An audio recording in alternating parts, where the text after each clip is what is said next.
Salut à tous la famille, c'est Shigeki, j'espère que vous allez tous très bien. Aujourd'hui, nouvelle vidéo présentation de 9 animés où le héros a un pouvoir démoniaque. C'est parti.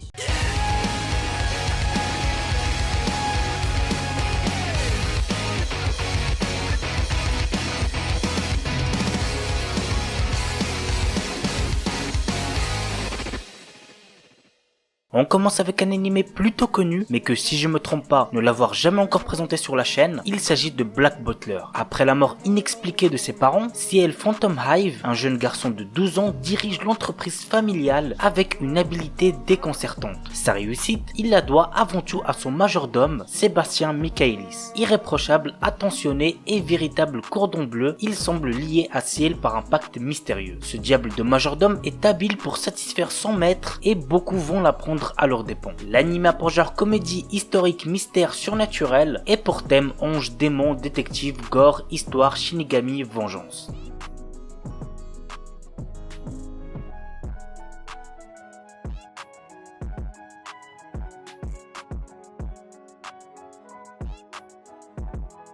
Uku Holder. Ayant toujours vécu dans une ville de campagne calme et paisible, Tota Konoe ne rêve que d'une chose, rejoindre la capitale et devenir célèbre. Pour ce faire, le jeune homme doit d'abord réussir à battre sa tutrice, Yukihime. Un jour, alors qu'il la combattait à l'aide de deux de ses proches camarades, un chasseur de primes fait son apparition, venant ainsi briser la paix du village. Alors juste pour Uku Holder, je précise que le manga est giga mieux, donc si vous êtes plus lecture et que vous n'avez pas encore découvert Uku Holder, je vous recommande plus de les découvrir en manga. Mais l'anime reste aussi bien, je suis pas en train de dire le contraire. L'anime a pour genre action, aventure, drame, ecchi, fantasy, romance et pour thème combat, harem, magie, vampire, voyage temporel.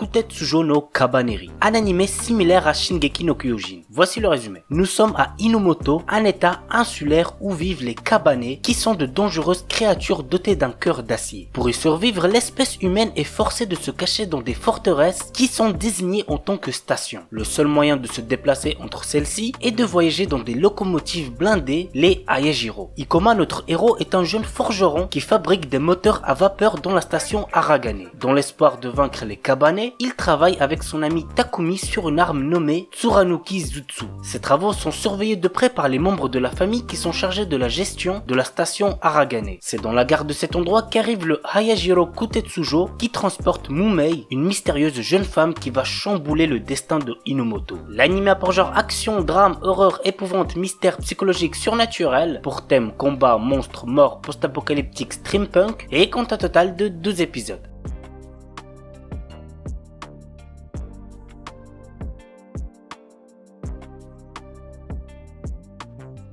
Kemono Jien. Avec l'expansion de la civilisation humaine, les Kemono, qui veut dire créatures de légende, ont été chassés de leur habitat naturel et leur existence est désormais menacée. De ces contacts sont nés des hybrides de sang mêlés comme Kabane, un jeune garçon mi-ghoul mi-humain. Il mène une vie solitaire dans un village perdu au fond des montagnes. Mais lorsqu'une série de crimes atroces survient, Inugami, un détective de Tokyo spécialisé dans l'occultisme, est appelé pour enquêter. Ainsi, Kabane se lie d'amitié avec Inugami et l'aide à découvrir la vérité derrière les meurtres. L'anime a pour genre drame, fantastique, mystère, shonen, surnaturel, pour thème démon, détective, enquête, et débute le 10 janvier 2021.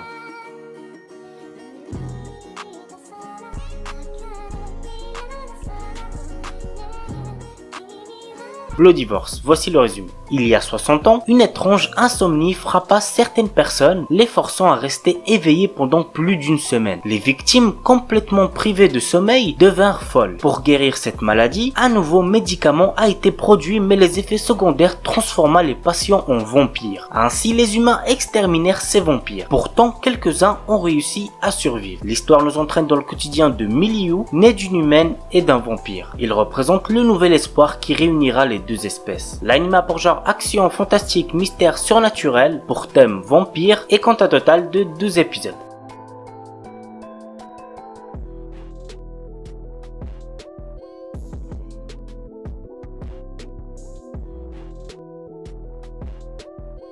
Hakenden Tuhu Haken Ibun. Lors d'une nuit tragique, pratiquement tous les habitants du village d'Otsuka décèdent de la peste. Mystérieusement, seules 3 personnes survivent, une jeune fille et 2 garçons. Depuis, ils vivent cachés dans une église éloignée de Chu. Car depuis cet incident, Shino, l'un des survivants, possède le pouvoir de contrôler Murasame, la légendaire épée démoniaque. 5 ans plus tard, alors que d'étranges phénomènes commencent à apparaître dans les villages voisins, leur vie tranquille est bouleversée par l'arrivée de l'église impériale, bien déterminée à récupérer Murasame. L'anime a pour genre aventure, fantasy, mystère, surnaturel, pour thème démon, folklore, yokai, et compte un total de 26 épisodes.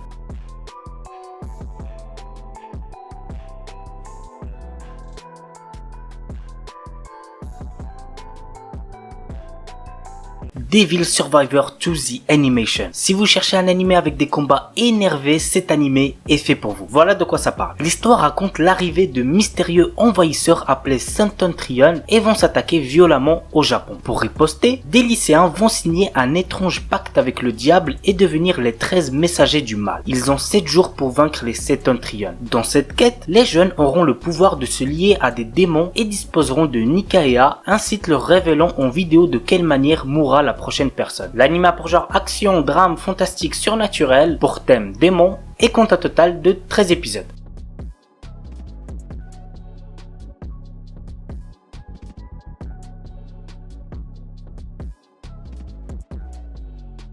Ozuki no Reitetsu. L'histoire raconte le quotidien de Ozuki, un démon au service de Yama, le roi des enfers. En tant qu'adjoint du roi, il doit superviser les 272 services de l'administration des enfers. Un emploi loin d'être de tout repos. Franchement, cet animé, go le voir, il est grave drôle, les personnages sont tous très bien développés et cool, même mon favori c'est clairement le protagoniste qui pue la classe. Bref, go voir cet animé, vous allez très certainement passer un bon moment devant. L'anime a pour genre comédie, fantastique, surnaturel et compte un total de 39 épisodes.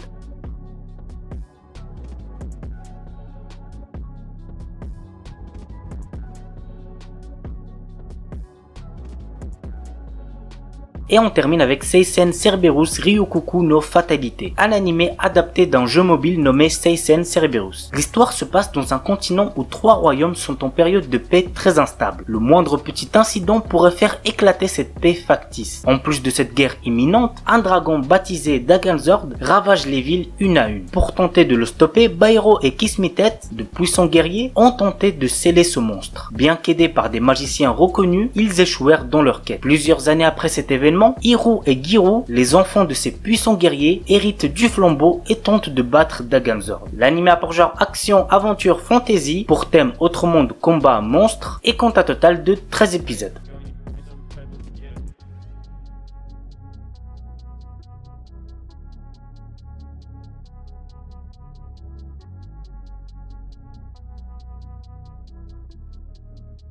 Voilà les amis, c'est tout pour la vidéo 9 animés où le héros possède un pouvoir démoniaque. J'espère que ça vous aura plu. N'oubliez pas, comme d'habitude, le petit pouce bleu qui fait toujours extrêmement plaisir. Et puis moi je vous dis à très bientôt pour une nouvelle vidéo. Sur ce, ciao tout le monde, portez-vous bien, c'était Shikiki.